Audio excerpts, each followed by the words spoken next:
सबको आशा दे रही है कि हम जो आंदोलन इन महिलाओं के द्वारा चलाया जा रहा है, पिछले बार भी आंदोलन चलाई गई थी और पोषण के और आप देख रहे हैं नीति 365। अभी मैं विधानसभा के पिछले हिस्से के कुडेक मैदान में है। यहाँ पर महिलाएं जो है अपनी मांगों को लेकर के धरने पर है। आपको हम बताते चले कि पिछले वर्ष भी पोषण सखियों ने पुरजोर तरीके से अपना आंदोलन तेज किया था, सरकार से अपनी मांगों को लेकर के धरना दिया था। लेकिन सरकार 1 साल बीत गई है और ना ही इनके कोई किसी भी तरह के मांगों को लेकर के संज्ञान लिया गया है और ना ही इनकी मांगे सुनी गई है। अब फिर इस बार विधानसभा सत्र चालू है और अपनी मांगों को लेकर के फिर पुनः कुडेक मैदान में धरना के लिए आए हुए हैं। अब हम उन्हीं से जानने की कोशिश करते हैं कि पिछले वर्ष इनकी जो जॉब थी वो निरस्त कर दिया गया था और ये कह करके टाल दिया गया था कि ये केंद्र सरकार हटाई है, हमने नहीं हटाया। तो कहे कि केंद्र सरकार हटा दी है तो आपकी योजना है, आप हमें नौकरी दीजिए। क्योंकि हर महिलाओं को हेमंत सरकार कहती है कि हम महिलाओं के लिए सुरक्षा, सम्मान और अधिकारों के लिए जाने जाते हैं और उनकी सम्मान हम करते हैं। तो जो जॉब में थे उन्हें भी हटा दिया और ये बेरोजगार हो गए। उन्हीं को जवाब लेने के लिए आज कुडेक मैदान में उपस्थित है। हम उन्हीं से जानते हैं कि आखिर जिस तरीके से हेमंत सोरेन महिलाओं की सम्मान और सुरक्षा और अधिकार की बात करती है वो आज कहाँ गई है। हम कई दिनों से, कई सालों से कहें तो हम धरने पर हैं, लेकिन उनको सुनने के लिए किसी भी तरह से कोई संज्ञान में नहीं है। तो हम बात करते हैं सीधा और पूछते हैं कि जिस तरीके से आप लगातार धरने पे हैं, क्या लगता है पिछले साल जैसा ही ये धरना समाप्त हो जाएगी या फिर आपकी मांगे जो है वो सरकार सुन पाएगी? पिछले साल भी आपने पुरजोर तरीके से धरना दिया था, सरकार नहीं सुन पाई। विधानसभा सत्र चल रहा है, इस बार क्या सुन पाएगी? देखिए ये सरकार सबको आशा दे रही है कि हम करेंगे और कर ही रहे हैं। तो हम इस सरकार से यही उम्मीद करते हैं कि जैसे सबका निवारण कर रहे हैं वैसे पोषण सखियों भी आपके सामने खड़ी है, उनको भी देखें, अनदेखा ना करें। उनके लिए भी जो निरस्त लेटर उनको दिए हैं उनका निरस्त लेटर वापस करके मान सम्मान के साथ उनको नौकरी पे वापस रखें। बस ये इस सरकार से हमारी इतनी ही उम्मीद और आशा है और उम्मीद करते हैं कि ये सरकार हमारा जो मांग है वो पूरा करेंगी और सबका कर रही है तो मेरा भी हम लोगों का भी करेंगी। मेरा नाम अंजनी कुमारी, प्रदेश अध्यक्ष। तो इन्होंने बताया कि एक ही मांग है हमारी, जो हमें चाहिए, जो निरस्त लेटर जो इशू किया गया है लेटर हमारे जॉब के खिलाफ में, वो निरस्त लेटर वापस किया जाए और हमें पुनः जॉब पर रखा जाए। हम पूछना चाहेंगे, एक और पोषण सखी है, कौन आपका लेटर भेजा है, आपको जॉब से निरस्त किया है? हमारे मुख्यमंत्री जी ने ही हमारा निरस्त लेटर दिया।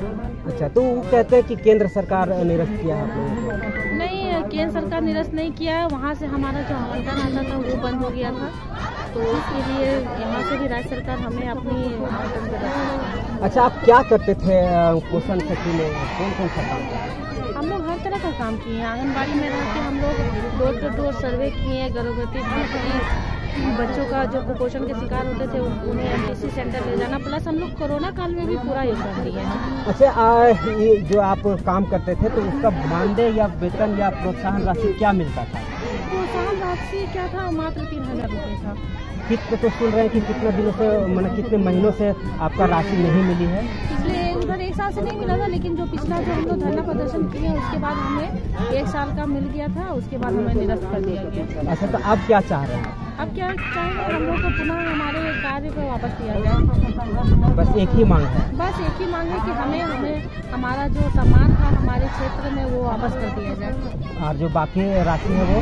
बाकी राशि हम लोगों को पिछले साल मिल गया था। अभी बाकी नहीं है? नहीं, बाकी नहीं है। ठीक है, एक तो और पोषण सखी से हम बात करते हैं और जानने की कोशिश करते हैं कि जिस तरीके से लगातार धरने पे हैं, बकाया राशि तो शायद इनको प्राप्त हो चुका है लेकिन नौकरी नहीं मिल पाई है, क्या कहेंगे, नौकरी नहीं मिल पा रही है? सर क्या कहें सर, कहने का मतलब है कि हमारी तो सरकार लगातार आश्वासन दे ही रही है। जहाँ भी उनका जनता दरबार लग रही है, जहाँ भी प्रोग्राम हो रहा है, हर जिला में हमारी पोषण सखी वहाँ पर मौजूद होकर उनसे वार्ता कर रही हैं। उनका नेगेटिव नहीं पॉजिटिव ही बातें हो रही हैं कि हाँ आप लोग को दिया जाएगा, लिया जाएगा। लेकिन सर कब तक हम वो आश्वासन से जिए, क्योंकि वो सभी को दे रहे हैं। तो वही उम्मीद से, वही आशा से फिर हम इस धरती पे आए हैं, हम महिलाएं घर से निकल कर, कि हमारी भी जो उम्मीदें हैं और उस पर आप खरा उतरिए सर, और हम जिस तरह सबको लौटा रहे हैं हम लोग को भी वो नौकरी वापस करें और मान सम्मान हम लोग को महिलाओं को फिर से दें। जी, मेरा नाम सोनी पासवान हुआ, प्रदेश।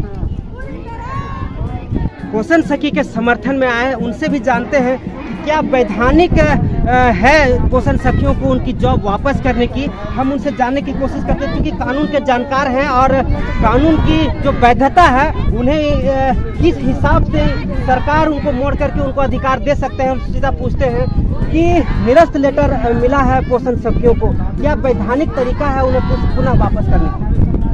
देखिए, हम तो सबसे पहले आपके चैनल के माध्यम से अपने ये जो पोषण सखी का कार्यक्रम चल रहा है, आंदोलन चल रहा है, हम इनके मांगों के समर्थन में और इनका समर्थन हम करते हैं। जहाँ तक वैधानिक बातें हैं तो हम आपको ये बता देना चाहते हैं कि भारत के संविधान में जो आर्टिकल्स, जो अनुच्छेद दिए गए हैं, जहाँ पे महिला सम्मान अधिकार का जो है अनुच्छेद निहित है, आज पूरे भारत ही नहीं पूरे दुनिया में अंतर्राष्ट्रीय महिला दिवस के रूप में जब इस देश में और पूरे दुनिया में सशक्त कार्यक्रम चलाया जाता है, उस समय महिला सम्मान और अधिकार की नारा पूरा दुनिया पिटती है, उसमें हमारा भारत देश पीछे नहीं है। तो मेरा ये मानना है कि संविधान में दिए हुए जो अनुच्छेद हैं, जिसमें समान अधिकार की बात कही गई है, उसके आलोक में यदि आप देखेंगे तो हमको लगता है कि जहाँ महिला नियोजन की बात हो, चाहे वो महिलाएं अनुबंध पर काम कर रही हो या किसी जो है सरकार के रोल पर जो है सो महिलाएं नियोजित हैं, जो नियोजित एक बार होता है, निश्चित रूप से अब उनके मौलिक अधिकार का हनन करते हुए उसको पदच्युत करना, यह संवैधानिक दुरुपयोग की बातें हैं। और इस संबंध में हमको लगता है कि जो आंदोलन इन महिलाओं के द्वारा चलाया जा रहा है, पिछले बार भी आंदोलन चलाई गई थी और पोषण के सवाल पर, इनके मानदेय के सवाल पर पिछले बार भी सरकार इम्प्लीमेंट करने की बात की और बाद में फिर उसको जो है सो हटा दिया गया। तो ये बिल्कुल अवैधानिक बातें हैं। राज्य सरकार को गंभीर होना चाहिए कि आप विधि का निर्माण करते हैं और इस विधानसभा के अंदर जो बातें आप जनता के हित के लिए तय करते हैं, तो जिन महिलाओं, जिन पुरुषों का हित का जो सो बात तय करते हैं, ये महिला सखी जो आज पोषण सखी रूप में जो है नियोजित हैं या थे, जिसको आपने पदच्युत किया, हमको लगता है कि इनके मान सम्मान अधिकार का ख्याल रखना चाहिए और अविलंब इनका जो खोया हुआ जो सम्मान है उसको फिर से बहाल करना चाहिए और इनका खास करके जो मानदेय है उसमें भी वृद्धि करना चाहिए। ऐसा मेरा सरकार का और उनके जो ब्यूरोक्रेसी लोग, उनसे मैं ये मांग करते हैं। तो मोटा मोटी हम समझते हैं कि आज इनका जो एजेंडे हैं, इन एजेंडे पर विधानसभा चल रहा है, सरकार गंभीर होकर कार्रवाई करे ताकि इनका सम्मान को जो है सो जारी रखा जाए। बस यही बात है। तो इस तरीके से प्रदेश अध्यक्ष, भागीदारी पार्टी के प्रदेश अध्यक्ष, उनके